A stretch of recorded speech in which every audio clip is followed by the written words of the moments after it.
can hear me. Yes, I can hear you. Yeah. Okay, so today we will be going through our critical care scenario. First of all, we have the trauma scenarios for today. Okay, Okay, sir. okay. So just read the stem and then we will start. Okay, sir.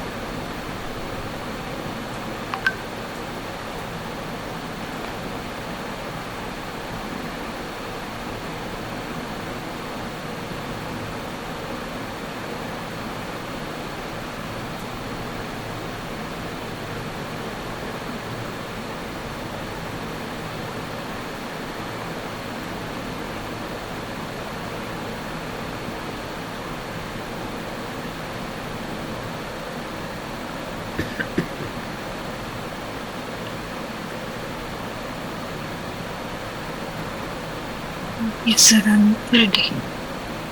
Okay, so who will you call for help initially? So the consultant at the A&E. Okay, and what investigation you will order? I will order for a CT scan, which is non-contrast. Okay, so this is the diagram of the CT scan. Kindly comment on it. Okay. This is a plain CT which shows an extradural hemorrhage in the right cerebral region with a midline shift, and also the ventricles look compressed. Okay. So would you Yes. have ordered a CT scan earlier in this patient? Mm. Yeah, sir. Well, since the patient has had amnesic events, even if the GCS is 15, the patient had 2 episodes of vomiting, which is like more than 1 episode of vomiting according to the guidelines, and also there has been amnestic events. So I would have ordered an immediate CT. Okay, what are the indications for an urgent CT scan? Uh, mm, so I think if the GCS drops, GCS is less than 12 on arrival, and if the patient is has had any multiple episodes of vomiting, if there is any ENT, ear, nose, or throat bleed. Okay. Why some Uh, patients with head injury have blown out pupils? uh, mm, uh, I guess I don't know, so I have to think. Okay. Uh, So explain the Monroe-Kelly-Ryan doctrine. that also I think I forgot. I have to check. Okay. So what are the ways to measure the intracranial pressure? Um, so the dandy cannula. Uh, Intraventricular, it's an intraventricular cannula that is used to measure the intracranial pressure. And what is the normal ICP? Normal ICP, I don't know, sir. I have to check. Okay. So can you define what is a lucid interval? Lucid interval is a period at which immediately following an accident, the patient will have a subtle loss of consciousness, followed by a period of normalcy, after which the patient's condition continues to deteriorate further. Okay, what is the clinical picture of increased ICP? Uh, the patient can have headaches,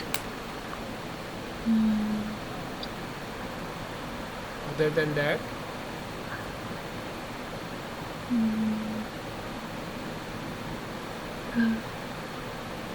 okay. So what will be your management for increased ICP? Sir, if it is, we can train the ventricle to reduce the pressure. We can also use some medications to reduce the intracranial pressure. I'm not sure of which one. Okay. So what will be the effect of traumatic chest injury on the cerebral perfusion pressure? Mm.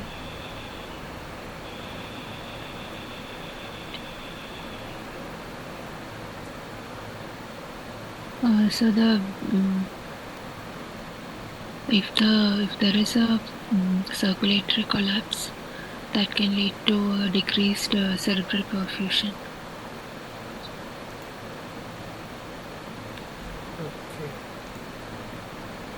So in this scenario, you have to work on the indications for the urgent CT Okay. scan, for the why the pupils are blown out, Okay, and the basic Monroe-Calery doctrine. yes, sir. Okay, so these are very important things.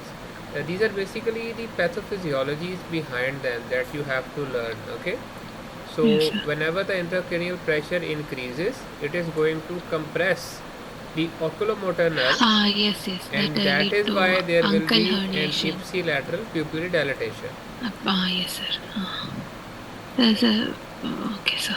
Yeah, And in the doctrine, it says that yeah. the skull is a closed box with specific components having a specific volume. In Okay, normal sir. circumstances, there are some degrees of hemostasis, but when the pressure increases, the other substances are compressed. Okay, like the Like the brain brain tissue. substance and brain tissue, yes, they are compressed, and that is Okay. why there will be a clinical picture that will present in the form of raised ICP. Okay, sir. Now, when you are asked to tell about the ways to measure ICP, you will tell that there are invasive and non-invasive ways. Okay, sir. In invasive, we have the lumbar puncture and the intraventricular catheter, and similarly, the transcranial Doppler for the measurement of the pressure is one of the non-invasive measures. The lumbar puncture is used to measure the ICP. Yes. Similarly, And the which is the clinic. other one, sir? Yes.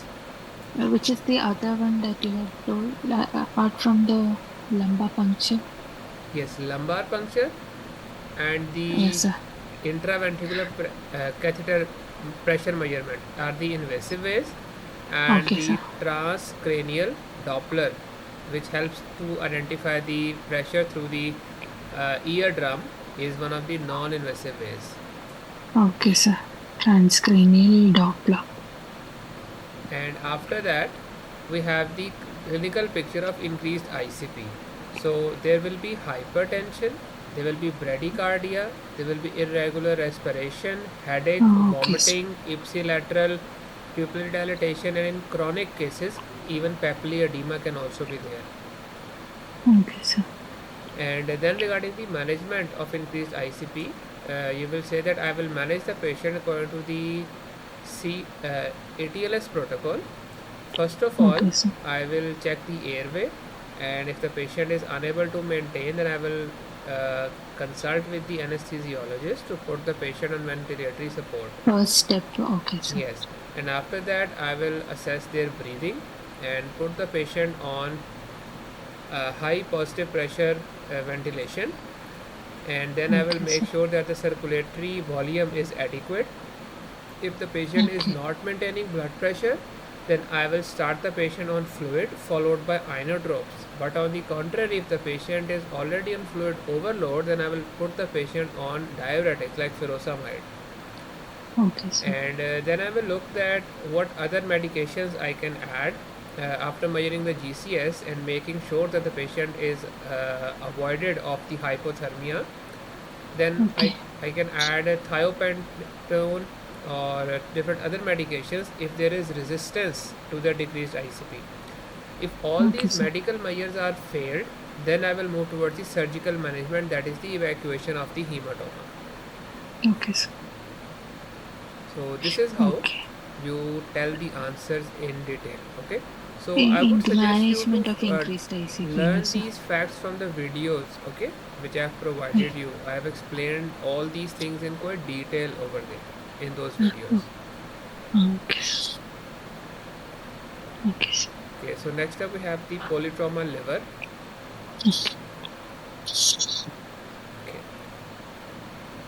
So how will you manage the airway and breathing of a road traffic accident patient?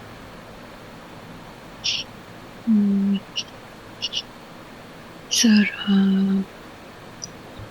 first we would check, look, listen, and feel. First, we have to look if there is any foreign body, or if anything is obstructing the airway, and listen if there is any uh, air entry with an auscultation, and then we have to feel for the chest raise on both the sides, and um, we have to secure the airway with an airway tube, and call for the help of an anesthetist, because a patient might need an endotracheal tube or surgical secure of the airway. Then um, Okay. So can you please comment on the chest X-ray? the chest X-ray shows lung collapse on the opposite side, and the mediastinal shift.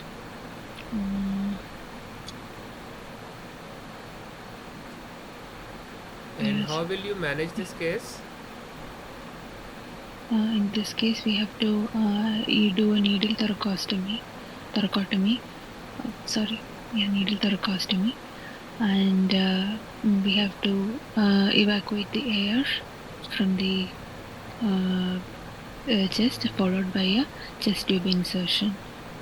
Or if there is any evidence of external injury, we have to secure it with a cotton gauze, which is on the external injury, with the tapes on three sides, so that it acts like a valve and prevents any entry of air inside during inspiration.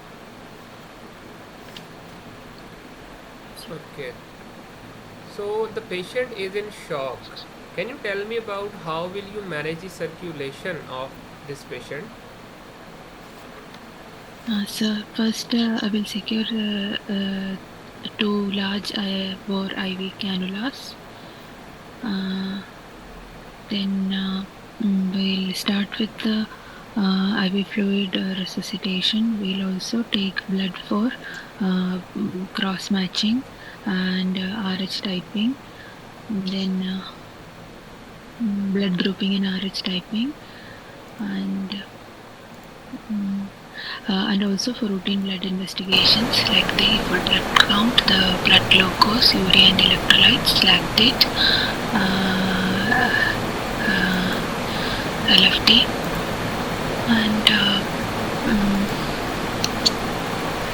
and we will go ahead with the blood transfusion if it is available, like the packet cells, FFP, and platelets in 1:1:1 ratio, until the patient is hemodynamically stable.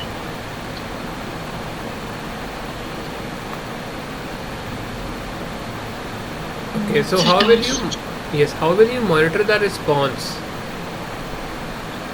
We'll check the patient might be tachycardic and hypotensive during the period of circulatory shock. So we will check whether the tachycardia is going down, or the patient's BP is improving and the patient's general condition is improving.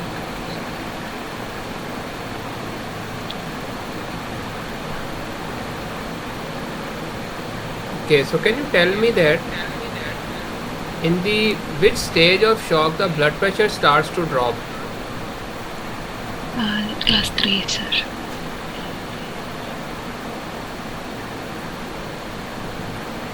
Okay, so can you comment on the CT scan?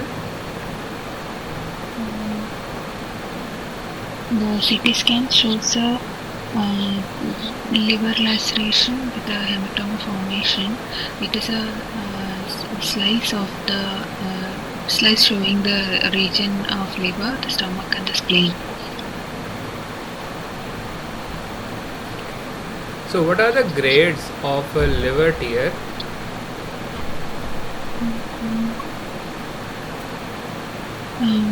So I think the grade 1 is less than so subcapsular hematoma less than 3 centimeters.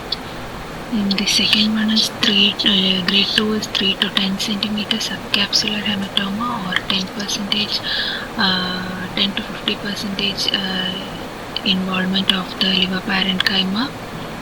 And grade 3 is more than 50 percentage involvement of the liver parenchyma or more than 10 centimeter involvement of subcapsular hematoma.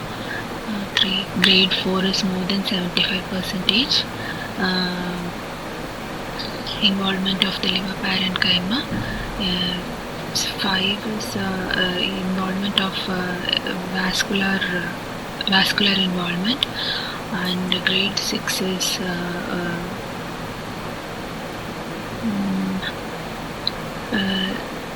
that is avulsed liver kind of can't put it together in words. Okay, Shattered. yes, shattered liver. Yeah. So, So, is CT scan a good investigation for this patient?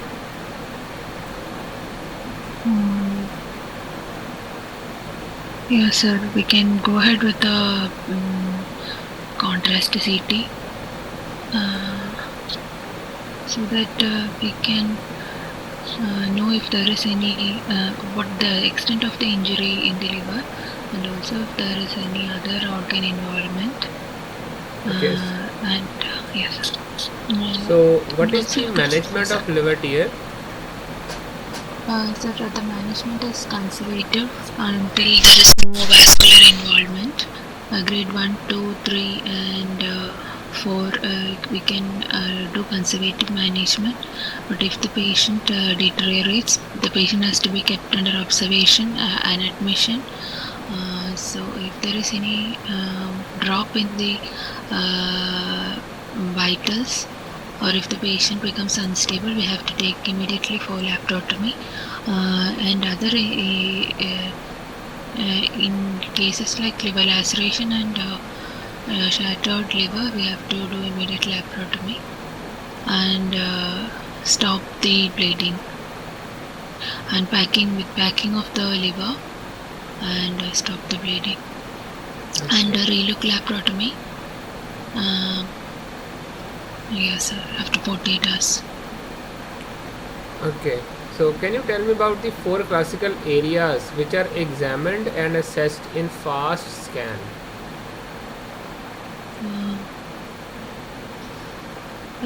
The pericardial, suprapubic, right hypochondrial, right and left hypochondrial.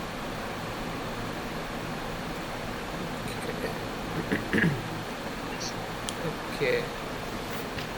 So, regarding this one, you have to check for the grades, because in grade 1 it's less than 1 centimeter, in grade grade 2 it is 1 to 3, and in grade 3 it is more than 3 centimeter. Okay, sir. Okay, sir. And when you are asked that is CT a good option in this patient, so you will say no, because the patient is Okay, sir. hemodynamically unstable. So that Okay, will sir. waste a lot of time. Mm.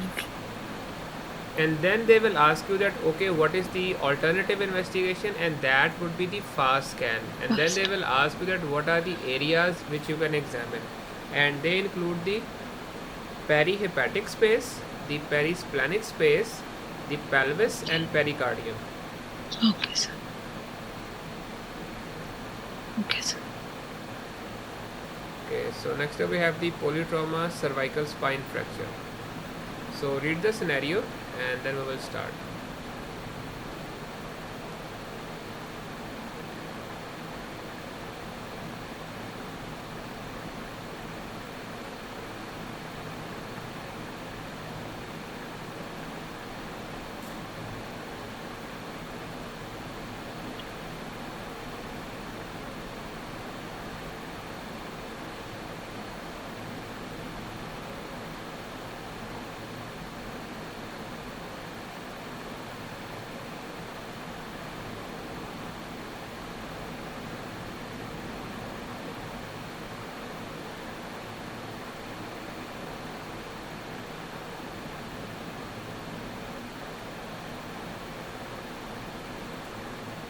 Yes, sir. Hello. Hello. Okay, so how will you assess the patient? Sir, first I will go for the ABC, like airway, breathing, circulation and circulation. So I will check if the airway is patent, if there is no obstructing foreign body. I will also listen for chest sounds bilaterally, air enter bilaterally, and also the chest raise on both the sides.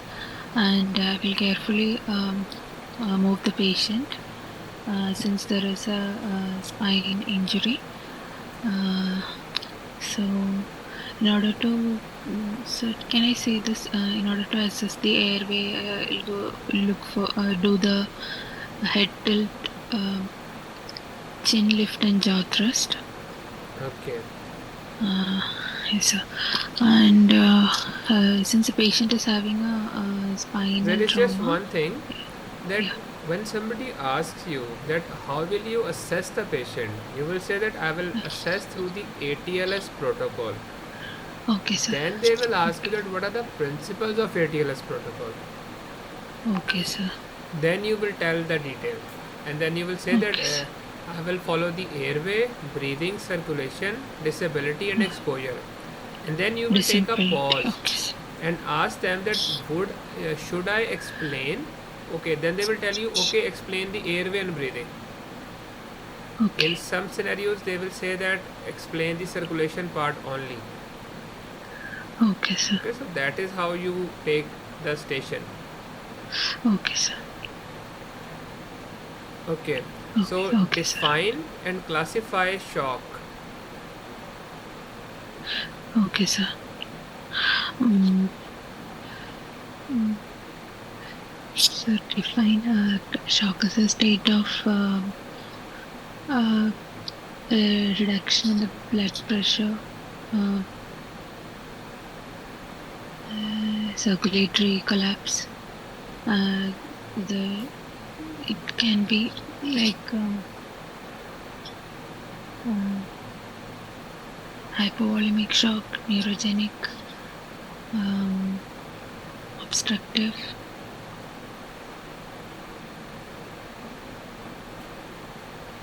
So, yeah, sir. Okay, One more is there. distributive shock. Distributor shock, yes. So, can you differentiate between the spinal shock and neurogenic shock?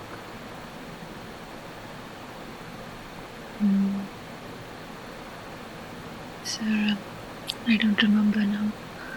Neurogenic shock, I remember, but spinal shock, I don't remember clearly, sir. Okay. So, what are the agents which can be used in the management of neurogenic shock? Sir, in neurogenic shock, there will be bradycardia and warm extremities.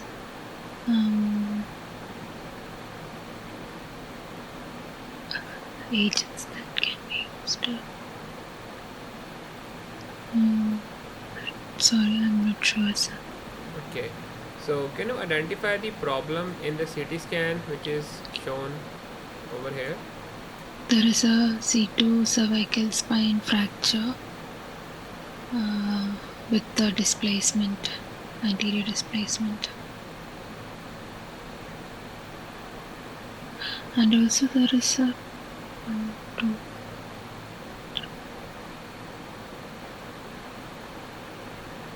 that's also. Okay. So can you name different spinal cord syndromes? Anterior spinal cord syndrome, posterior spinal cord syndrome, round cord syndrome. Okay, how can you diagnose compartment syndrome in a patient with altered sensorium?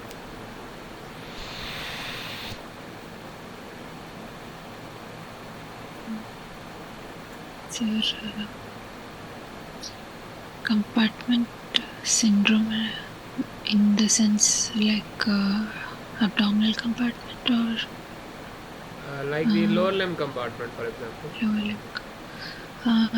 In lower limb compartment syndrome, we can measure with the help of a cannula the intra-compartmental pressure. Since we need the patient to be conscious and ask if there is any pain on passive stretching. So we can always go ahead with the measurement of the compartmental pressures with the help of a cannula. Okay, so what is the cause of respiratory depression in C5 cervical fracture?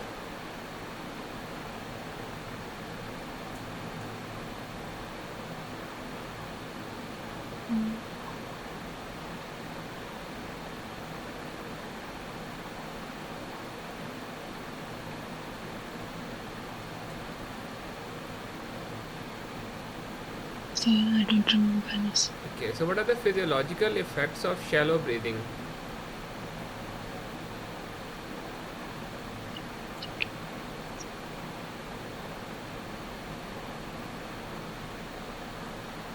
I don't know. Okay.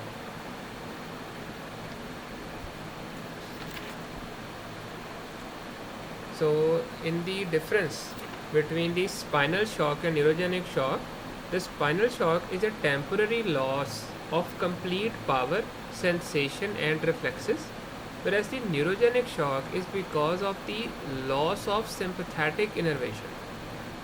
So blood pressure will be decreased in both, there will be bradycardia in both.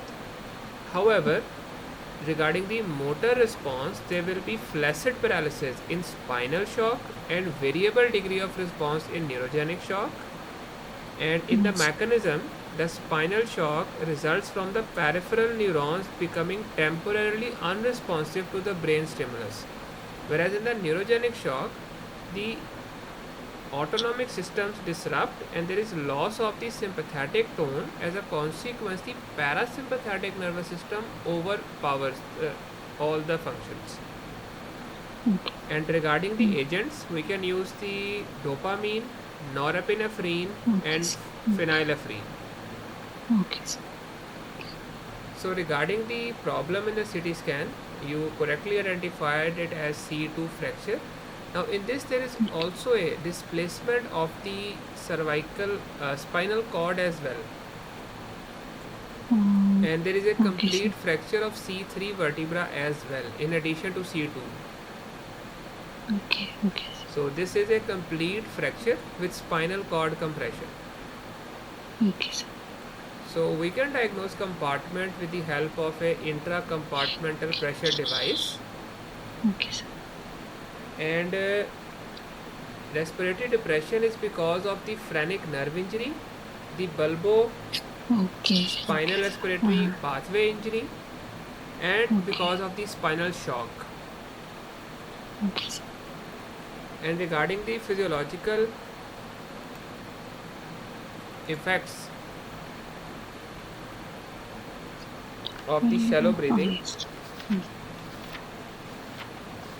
Yes, sir.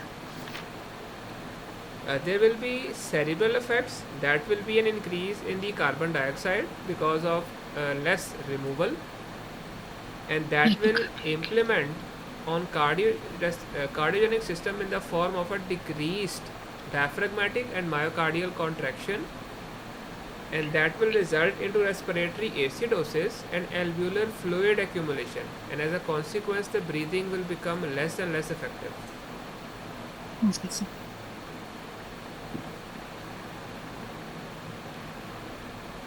Okay, so any questions about today's mock? Sir, and in shallow breathing, the patient might go into pulmonary edema. Will the patient go into pulmonary edema, sir?